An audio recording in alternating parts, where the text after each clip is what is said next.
Hello viewers, আমি SD Pannu প্রতিনিয়ত তোমাদের জন্য নানা ধরনের ড্রয়িং করে থাকি। বিভিন্ন সময় আমি দেখিয়েছি মসলিন শাড়ির ড্রয়িং, দেখিয়েছি এন্ডি সিল্কের ড্রয়িং, দেখিয়েছি প্রাইডের উপর সামান্য কিছু তুলির ছোঁয়ায় কিভাবে অসম্ভবিকভাবে ফুটিয়ে তোলা যায় এক আপন হাতের ছোঁয়ায় ড্রয়িংয়ের নতুন তারুণ্যতা, ফুটিয়ে তোলা যায় নিজের মনের মাধুরী মেশানো রং। আর এর মধ্য থেকেই আজকে করতে যাচ্ছি ওড়নার ড্রয়িং। কিভাবে ওড়নায় ড্রয়িং এবং ডিজাইনের মাধ্যমে নতুন আঙ্গিকে ফুটিয়ে তোলা যায়, এটি আজকের মূল লক্ষ্য। আর এই কাজটি করার জন্য আমি ব্যবহার করেছি অ্যাক্রামিন কালার। আমি আগেই বলেছি অ্যাক্রামিন কালার সকল ড্রেস বা ফ্যাব্রিক্সের জন্য একান্ত জরুরি ও অনস্বীকার্য। অ্যাক্রামিন কালার দিয়ে যে কোনো শাড়ি বা ড্রেস বা ওড়না ড্রয়িং এবং ডিজাইনের মাধ্যমে ফুটিয়ে তুললে অস্বাভাবিক সুন্দর একটি রূপ এবং টেকসই ও স্থায়িত্ব ফিরে পায়, যা প্রতি মুহূর্তেই তোমার মনের তারুণ্যতাকে বাড়িয়ে তুলবে দ্বিগুণ মাত্রায়। তাহলে আর কথা না, চলো আমরা চলে যাই মূল ড্রয়িংয়ে। এই ড্রয়িংটি করার জন্য যে কোনো ধরনের ওড়না হলেই চলবে, এমনকি জর্জেট ওড়নায়ও আমি এই ড্রয়িং করে দেখেছি। একই রকমভাবেই ফুটে ওঠে সৌন্দর্য। কিন্তু একটি বিশেষ কথা যে শিক্ষার্থী বন্ধুদের জানানোর জন্যই বলছি, তোমরা যদি এই ড্রয়িংটি করতে চাও তাহলে NK অক্সেল 105 বাইন্ডার মেশানোর সঙ্গে সঙ্গে ক্লিয়ার মেশানো অনস্বীকার্য। বেসিক রঙের সঙ্গে ক্লিয়ার মিশিয়ে এই রঙটিকে ঘনত্ব বাড়িয়ে নিতে হবে, কারণ মসলিন কাপড়ের মতো যদি পাতলা করে এই রঙটি করা হয় তাহলে গড়িয়ে যেতে পারে বা অতি সহজেই রঙটি নষ্ট হয়ে যেতে পারে, যেটির সম্মুখীন আমি প্রথম পর্যায়ে হয়েছিলাম। যেটি তোমাদের জানিয়ে দিচ্ছি যে তোমরা এমন সমস্যায় না পড়ো। এবার আমি তোমাদের বলতে যাচ্ছি তুলি। আর এই তুলির জন্য তোমরা ব্যবহার করতে পারো 10 নম্বর তুলি। 10 নম্বর তুলির সাহায্যে ইয়েলো এবং হোয়াইটের কম্বিনেশনে আমি রং তৈরি করে নিয়েছি ন্যাপেলস ইয়েলো। ন্যাপেলস ইয়েলো কালার দিয়ে আমি পর্যায়ক্রমে রংটি তুলির সাহায্যে এক চাপেই তৈরি করে নিচ্ছি আমার প্রয়োজনীয় ফুলের পাপড়ি বা ফুলের কলির অংশ। ফুলের কলির অংশ করার সময় তোমরা এক চাপেই করতে চেষ্টা করবে। রঙের চাপ এবং তুলির ভাবমূর্তি যদি সঠিকভাবে ব্যবহার করতে পারো তাহলে অতি সহজে এই ড্রয়িংটি করতে সক্ষম হবে।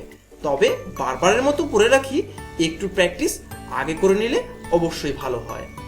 আমি এখন ন্যাপেলস ইয়েলোর সঙ্গে কিছুটা পিঙ্ক কালার ইউজ করে নিয়েছি, যে জন্য তোমরা দেখতেই পাচ্ছ কিছুটা পিঙ্কের ভাব ফুটে উঠছে। জানি না কালার কম্বিনেশনের জন্য কতটুকু তোমরা বুঝতে পারছো। এবার ঠিক সেই হোয়াইট এবং ইয়েলোর মিক্সড, যেটাকে আমি বলেছিলাম ন্যাপেলস ইয়েলো, আর এই ন্যাপেলস ইয়েলো কালারের সঙ্গে আমি মিশিয়ে নিয়েছি সামান্যতম গ্রিন কালার। আর এই গ্রিন কালারটি দেওয়ার মাধ্যমে ফুলের সৌন্দর্য যেন দ্বিগুণ বেড়ে যাচ্ছে। তোমরা দেখলেই বুঝতে পারছো কতটা সুন্দর হচ্ছে। তবে একটি জরুরি কথা যে তোমরা শেষ পর্যন্ত ড্রয়িং না দেখলে বুঝতেই পারবে না যে আসলে আমাদের ওড়নার ডিজাইন এবং ড্রয়িংটি কি হতে চলেছে। আশা করি তোমরা এমনভাবে চেষ্টার মাধ্যমে এমন ড্রয়িং করতে সক্ষম হবে। যে কোনো সমস্যা বা যে কোনো সমস্যার সম্মুখীন হলে আমাকে জরুরি ভিত্তিতে ফোন কল করতে পারো। ডেসক্রিপশন বক্সে সবসময় ফোন নাম্বার দেওয়াই থাকে। আমি সবসময় তোমাদের প্রশ্নের অ্যান্সার দিতে বাধ্যগত থাকি এবং প্রস্তুত থাকি। কমেন্টসের প্রত্যেকটি অ্যান্সার আমি দিয়ে থাকি খুবই সুন্দরভাবে। তোমরা পড়লেই সহজেই বুঝতে পারবে যে কি সমস্যা এবং তার সমাধান কি। কথায় কথায় আমি যে কাজটি করে যাচ্ছি তোমরা হয়তো খেয়াল করেছো, ব্ল্যাক কালারের মাধ্যমে গাছের ডাল এঁকেছি, কিন্তু প্রকৃতপক্ষে এটি ব্ল্যাক কালার নয়, এটি ছিল ডিপ ভায়োলেট কালার। এই ভায়োলেট কালারটি ডিপ হওয়ার কারণে দেখতে ব্ল্যাক মনে হলেও এটি আসলে ছিল ভায়োলেট এবং ব্লুর কম্বিনেশন। এখানে তুলির চাপের ভাবমূর্তি যথেষ্টভাবে তোমাদের খেয়াল রাখতে হবে। এখানে আমি ব্যবহার করেছি 4 নম্বর তুলি। আর 4 নম্বর তুলির সাহায্যে প্রথমে ডিপ করে চাপ করেছি এবং পরবর্তীতে করেছি হালকা করে। ডিপ থেকে হালকা হলেই প্রথম অংশ ডিপ অর্থাৎ মোটা এবং লাস্টের অংশ চিকন হয়ে যাবে। তোমরা আঙুলের চাপটি একটু সহ্য করে খেয়াল করে নিবে। এমনকি তোমরা খেয়াল করে দেখবে আমি আমার শেষ আঙুলিটি প্রত্যেকটি ড্রয়িংয়ের সময় ফ্যাব্রিক্সের উপর স্থাপন করি এবং তারপর আমি ডিপেন্ড করি কতটুকু চাপ প্রয়োগ করব। একটু খেয়াল করলেই তোমরা দেখবে কি করে লাস্টের অঙ্গুলিটি আমি চাপের ব্যবহারের তারতম্য ঘটাচ্ছি ওই আঙুলের মাধ্যমেই। তোমরা একটু খেয়াল করে দেখবে, রিকোয়েস্ট থাকলো। আর এটি করলেই তোমরা যে আমাকে বলো বারবার করে যে ড্রয়িং করতে পারছি না বা ড্রয়িং করতে গেলে যে সমস্যাগুলো ফিল করছো, এটি ছোট ছোট বেসিক কিছু ধারণা থাকে, যেসব ধারণার মাধ্যমে তোমরা এগুলোকে সমাধান করতে পারবে। খেয়াল করবে আমি যখন একটি কাজ করি তখন হাতের অঙ্গভঙ্গিটি বিভিন্ন দিকে মুভ করি, যার মাধ্যমেও ড্রয়িংটি নতুন রূপে ফুটিয়ে তুলি এবং সহজেই করতে পারি। এটি আসলে কৌশলগুলো শিখতে হবে। আশা করি তোমরা বারবার ভিডিও দেখলে এই কৌশলগুলো শিখতে পারবে বা প্রয়োজনে আমাকে ফোন কলও করতে পারবে। আর আজকে ড্রয়িং শেষে আমি এই ড্রয়িংয়ের ওড়নাটি দেখতে কেমন হবে শুকানোর পর এটি রিভিউ আকারে দেখাতে চলেছি। আশা করি তোমরা রিভিউটি দেখবে এবং বুঝতে পারবে যে ড্রয়িং পর ওড়নাগুলো দেখতে কেমন হয়। আমি বিগত সময় যেসব ওড়নাগুলো করেছি এগুলোর ভিডিও রিভিউ দিয়ে দিয়েছি পর্যায়ক্রমে। ধন্যবাদ, তোমরা দেখো তাহলে রিভিউটি। হ্যালো ভিউয়ার্স, আজকে আবারও চলে আসলাম ক্যামেরার সামনে। আর ক্যামেরার সামনে এই কারণেই আসা যে আমি আজকে যে কাজটি এই মাত্র করে শেষ করলাম সেটির করার পর মুহূর্তে যে কি অবস্থা দাঁড়ায় আমি সেটি তোমাদেরকে দেখানোর জন্য আজকে আমি লাইভে চলে আসলাম। আর এখানে আমি যে বিশেষ কাজটি দেখাবো সেটা হচ্ছে যে ওড়নাটার উপর যে চিকচিকে অংশটা, তার উপর যে গোল্ডেন কালারের যে ম্যাচিংটা, বিশেষ করে আমি যে ম্যাচিংটার কথাই বলবো, যেখানে ফুল এবং ঘাস এবং গাছপালার যে অংশগুলো করেছি এগুলো বিশেষ করে ফুটিয়ে তোলার জন্য আমি গোল্ডেন এখানে ইউজ করেছি। আসলে গোল্ডেন কালার আমাদের অ্যাক্রিলিক কালারের হয় না বিধায় আমরা গোল্ডেন কালারটি তৈরি করেছি। ইয়েলো কালার ইউজ করেছি পিঙ্ক কালার, ইউজ করেছি হোয়াইট কালার।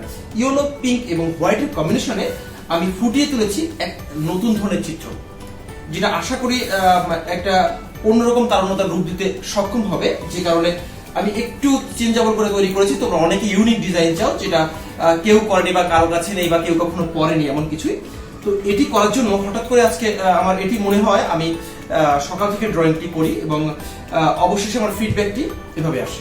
তোমরা দেখতেই পাচ্ছ যে ওড়নাটার উপর কিভাবে কাজটি করা হয়েছে এবং কিছু কিছু জায়গায় আমি ব্যবহার করেছি হোয়াইট, ইয়েলো, পিঙ্ক এবং তার সঙ্গে কিছু গ্রিনের কম্বিনেশন রেখেছি, যেখানে পাতার যে ভাবমূর্তিটা যেন ফুটিয়ে তোলে তার একটা ব্যাপার রেখেছি। এবং ভিতরে যে দাগগুলো করেছি এগুলো সিডি মার্কার, যেটি আমরা সিডির বা প্লাস্টিকের উপর লেখার জন্য ব্যবহার করে থাকি, এখানে সেই মার্কারটি ব্যবহারের মাধ্যমে কাজটি করেছি, যাতে করে তোমরা কিছুটা শিখতে পারবে এবং ইচ্ছা করলে তোমরা এই কাজটি করে দেখতে পারো। অসম্ভব সুন্দর একটি কাজ হবে যদি হাতের নিয়ন্ত্রণ থাকে আর হাতের কলা কৌশল থাকে। অবশ্যই কাজটি ফুটে উঠবে অসম্ভব সুন্দরভাবে। তবে প্র্যাকটিসটা জরুরি, আমি বারবার করে বলে থাকি। তোমরা প্র্যাকটিস করলে এ ধরনের কাজ অবশ্যই করতে পারবে। আর এই ধরনের কাজের ভিতর আরো বিগত কয়েকটি আমি কাজ আগে থেকেই করেছিলাম, যেমন একটা করেছিলাম বোতল গ্রেনের উপর, আবার করেছিলাম হোয়াইট কালারের উপর। তো আমি সেই কাজগুলো তোমাদের সামনে, তো হ্যাঁ এটার কথাই বলছিলাম আমি। এখানে আমি কাজটি করেছি বোতল গ্রেনের উপর, একই রকম ডিজাইন এবং একই রকম ড্রয়িং, কিন্তু শুধুমাত্র কালারটি চেঞ্জ এবং এই কালারের সঙ্গে কম্বিনেশন করে আমি এখানে চেঞ্জ করেছি ফুলের কালারগুলো। এবং একটি বিশেষ কাজ করেছি, যেটা এখানে কিছু স্টোন বসিয়েছি। এই স্টোনগুলো বসানোর জন্য আমি ইউজ করেছি স্টোন গ্লু, যেটা তোমরা অবশ্যই বাজারে খুব সহজেই কিনতে পাবে। আর এখানে তোমরা একটু খেয়াল করলে দেখবে যে ব্লু কালারের সঙ্গে হোয়াইট কালারের একটা কম্বিনেশন। এই কম্বিনেশনের যে সমস্যাটা পড়ে, অনেকেই আমাকে প্রশ্ন করে যে হোয়াইট এই কালারটার উপরে কিভাবে ব্লু কালার ফুটানো যায়, এটা সম্ভব হচ্ছে না বা পারছি না বা মিশে যাচ্ছে যে বিষয়টা। আমি মনে করি যে তোমাদের কালারের দক্ষতা এবং তুলির আঁচড়ের দক্ষতা যদি থাকে তাহলে অবশ্যই খুব সহজেই কাজটি তোমরা করতে পারবে। একটু সহজ করে তোমাদেরকে দেখাই কাছে নিয়ে, কতটুকু বোঝা যাচ্ছে আমি ঠিক জানি না ক্যামেরার ভিডিওতে। আশা করি কিছুটা হলেও তোমরা বুঝতে পারবে যে এখানে খুবই সফট এবং কাজটি কিন্তু একদম হাতের ভিতর থেকে দেখা যাচ্ছে। যে এখানে আমি কিছু করেছি অলিভ গ্রিন, হোয়াইট এবং ইয়েলোর সঙ্গে কম্বিনেশন করে করেছি, কিছু করেছি ব্লু, স্কাই ব্লু এবং হোয়াইটের কম্বিনেশন। এখন প্রশ্ন আসছে স্কাই ব্লুর সঙ্গে হোয়াইটের কম্বিনেশন হলে কিভাবে এই কালারটি ফুটে ওঠে। এটির ব্যাপারটি হচ্ছে তুলিতে যখন আমরা কালার নিয়ে থাকি, আমি বারবার করে দেখিয়েছি, তারপর কতটুকু বোঝা গিয়েছে আমি জানি না, যে তুলিতে যখন আমি কালারটি নিয়ে থাকি কালারটি কিন্তু একসঙ্গে আমি কালারটি ব্লেন্ড করে নিই না, হোয়াইট এবং ব্লু কালার। এখানে ব্লু এবং হোয়াইট কালারটি সাধারণত দুইটি অংশে দেওয়া থাকে, বিভক্ত করা থাকে এবং দুইটি অংশকে একবারে তুলির আঁচড়ে লাগিয়ে আমি কালারটি করে থাকি। কখনো এমন কোনটা করবে না যে ব্লু এবং হোয়াইট কালার একসঙ্গে মিক্সড করে তারপরে কিন্তু তুলির আঁচড় করলে এটা কিন্তু এমন সুন্দর হবে না। যে টেক্সচারটি দেখা যাচ্ছে এটা কিন্তু একমাত্র দুইটা তুলিকে আলাদা আলাদা করে ব্যবহার করে বা দুইটি রংকে আলাদা করে ব্যবহার করে এই আঁচড়টি করা, যেটা তোমরা ইচ্ছা করলে হয়তো পারবে। আর আমি আরেকটা বিশেষ কথা বলি, সেটা আরেকটা কাপড় আলাদাতেই বলি, সেটা একই ধরনের কাপড়ের উপর একটা ডিজাইন আছে। এটা হচ্ছে হোয়াইটের উপর অরেঞ্জ, অসম্ভব সুন্দর একটি কাজ, অসম্ভব সুন্দর একটি কাজ। মানে আমার নিজেরই এত বেশি পছন্দ হয়েছে যে আমি মানে সব থেকে সাজেস্ট করি এই ওড়নাটার জন্য। সব থেকে বেশি পছন্দের কালার আমার এটা, যে হোয়াইটের পর এখানে যে অরেঞ্জ এবং গ্রিনের কম্বিনেশনটা আমি রেখেছি, যেটা ম্যাচিং এর একটা ব্যাপার থাকে। তোমরা হয়তো অনেকে ম্যাচিং করার জন্য বিশেষ করে চিন্তা করো যে কাজটি ম্যাচিং করব বা এই কালার সেই কালার দিব কিনা, একটা যে কনফিউশন, আমাদের কনফিউশন কিন্তু তৈরি হয়। কারণ কনফিউশন তখনই তৈরি হয় যখন আমরা বিষয়টা জানি না। আর বিষয়টা জানার ক্ষেত্রে আমি সবসময় একটা কথা বলে থাকি যে কালারটা কিন্তু ম্যাচিং কখনো কনফিউশন নিয়ে হয় না, বা এটা হয়তো বা হবে হয়তো বা না, কনফিউশনের উপর কোনো কাজ চলে না। এখানে ক্লিয়ারলি তোমাকে বুঝতে হবে যে কোন কালারের উপর কোন কালার যায় যায় বলে যে শব্দটা আছে, এটা গাণিতিকভাবে বিশ্লেষিতভাবে কিছু নিয়ম কারণ আছে, যেটা আমি ডোন্ট মাইন্ড, আমি আমার ক্লাসে বা যখন আমি লাইভ ক্লাসগুলো নিই বা ভিডিও টিউটোরিয়ালে যখন ক্লাস করি বা আমি ফেস টু ফেস যখন ক্লাস করি, তখন আমি এই ক্লাসটি সর্বপ্রথম করে থাকি যে কালার কিভাবে মিক্সড করে যে একটার সঙ্গে কোন কালারের সঙ্গে কোন কালার যাবে, এটি গাণিতিক বিশ্লেষিতভাবে যে নিয়মগুলো আছে এগুলো আমি ফুটিয়ে তুলি বা বলে থাকি। এমন না যে কালারটি বা নিয়মটি আমি তৈরি করেছি, এমন কিছু না, এটি যুগ যুগ ধরে তৈরি হয়ে আসছে। তোমরা হয়তো জানো না বা জানতে না, এটি তোমরা আশা করি এই বিষয়ে জানলে বা এই বিষয়ে বই পড়লে তোমরা জানতে পারবে, বা আমার ক্লাসে অ্যাড করলে তোমরা জানতে পারো বিষয়টা। তো এখানে এই যে ওড়নাটি করেছি, দেখো কালার কম্বিনেশনের মাধ্যমে হোয়াইটের সঙ্গে কতটি সুন্দর লাগছে। তোমরা আশা করি বুঝতে পারছো যে হোয়াইটের নিচের যে অংশটা, ওড়নাগুলো সবই একই ওড়না, কিন্তু কালার ভিন্ন এবং এর সঙ্গে ম্যাচিংটা ভিন্ন। আমি সবসময় ভিন্ন ধর্মী ম্যাচিং এবং একটি কাজকে একবারই করে থাকি, আমি সেকেন্ড পিস কখনো করি না। রেয়ার সমস্যা না পড়লে, হয়তো দু এক সময় পর লাগতেও পারে, রেয়ার সমস্যা না পড়লে আমি দু একটির বেশি কাজ আমি কখনোই করি না একই জিনিস। তো এই কারণে তোমরা নিশ্চিত থাকতে পারো যে তোমাদের ড্রয়িং এবং কালারিং এবং ডিজাইন এবং ওড়নাটি ইউনিক হতেই হবে। কারণ সেকেন্ড পিস যদি কেউ কপি করে থাকে আমারটি দেখে তাহলে হতে পারে, বাট তাছাড়া আশা করি সেকেন্ড পিস তৈরি হবে না, এটাই বলবো।